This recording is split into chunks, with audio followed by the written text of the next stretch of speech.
Di suo è sì, è un impasto abbastanza leggero, soffice, croccante all'esterno, morbido all'interno.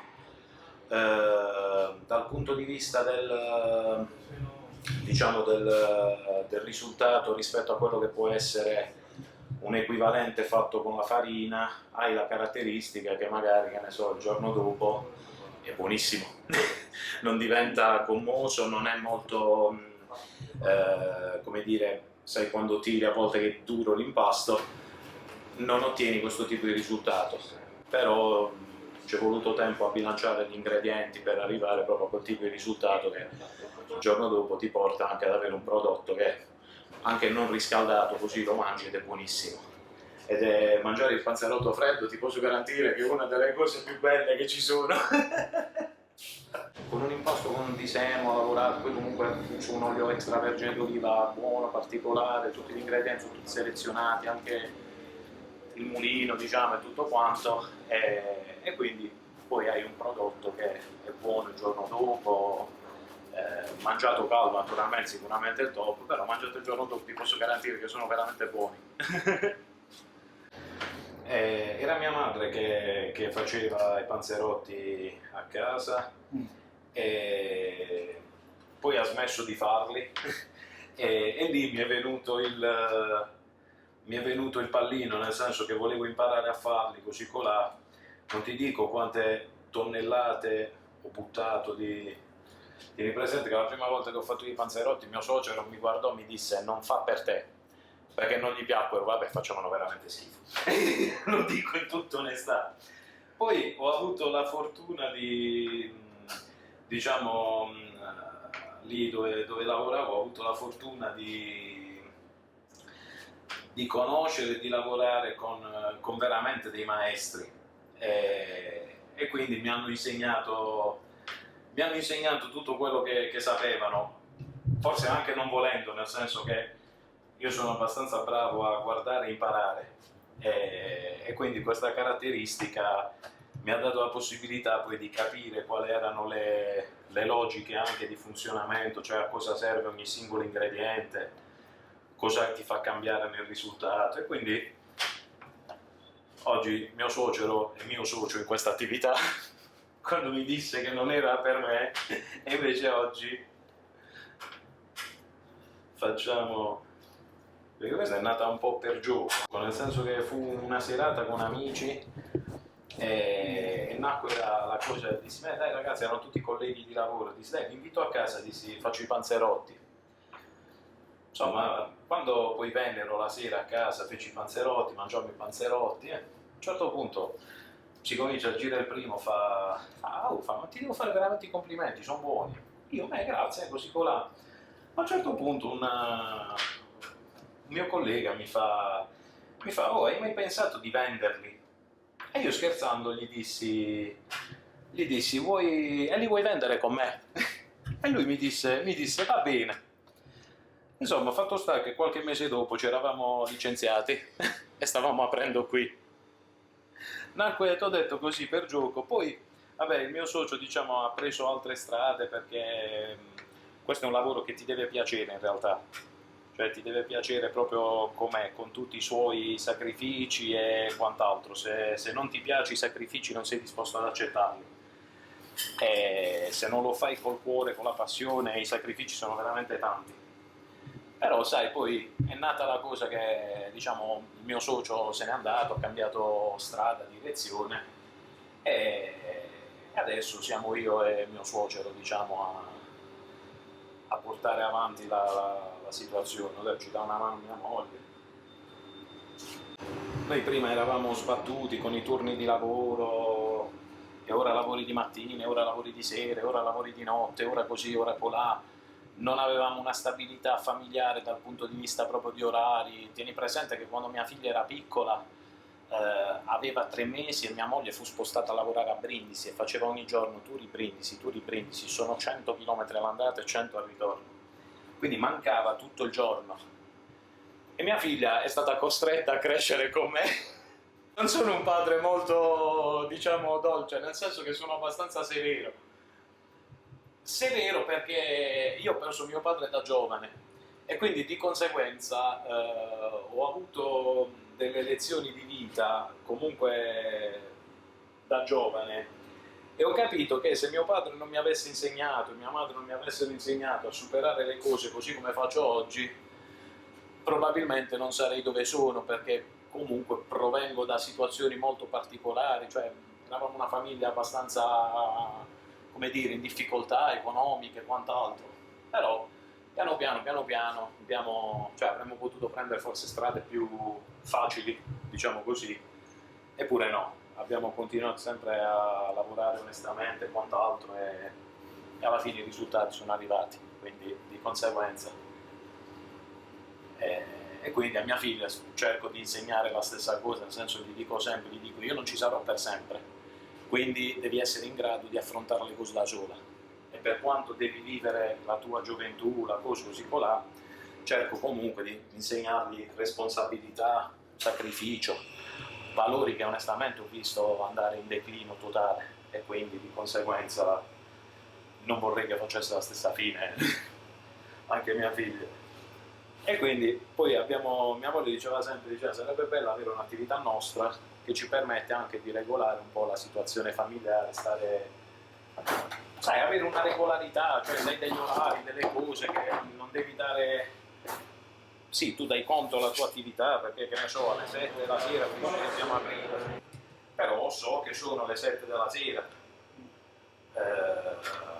a quell'ora diciamo devo fare quella cosa, ma so che è a quell'ora comunque è tutto organizzato, diciamo, da me, quindi so che oggi posso anticiparmi per essere libero domani, so che posso organizzarmi il tempo a modo mio, ed è, diciamo, una bella sensazione comunque anche di libertà. Per quanti molti pensino che questo genere di attività sia una specie di gabbia dorata, io la vedo come un porto sicuro più che una gabbia dorata, la vedo un po' più. È il mio mondo, la mia dimensione, è tutto quello che esprime quello che sono, quindi di conseguenza a me piace. Sì. Ok. Ne che affidano anche.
Birra, oppure in realtà lega bene anche il vino frizzante. Sì, legano bene, specialmente il rosato.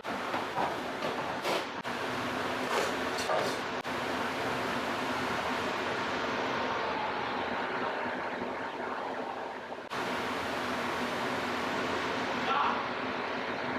Come devo dire?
La deformazione professionale. Dopo aver mangiato un primo salato.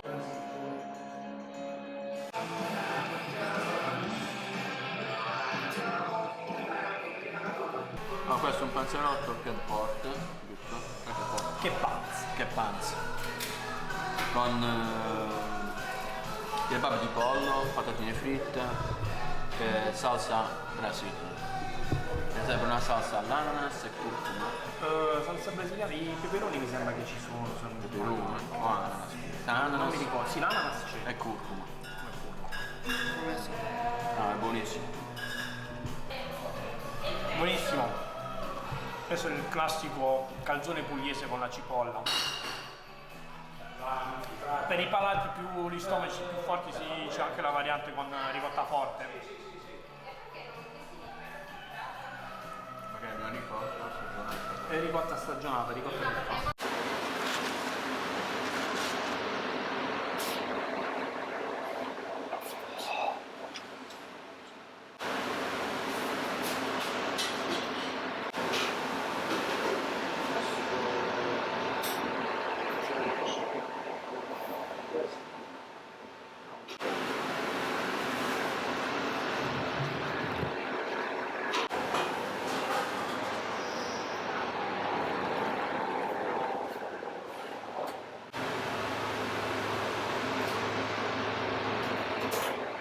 Questo è colorante alimentare, di quello che si usa per i macaroni.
Grazie.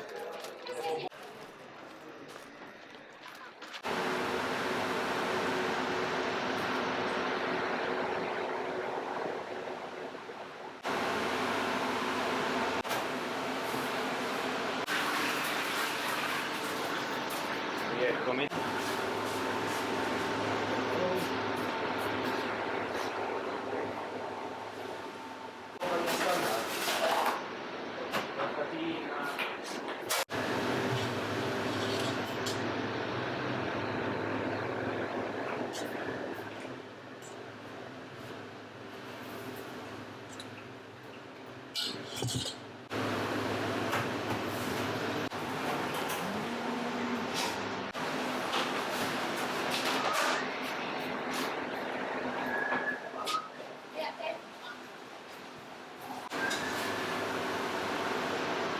Quanti sono? Più o meno?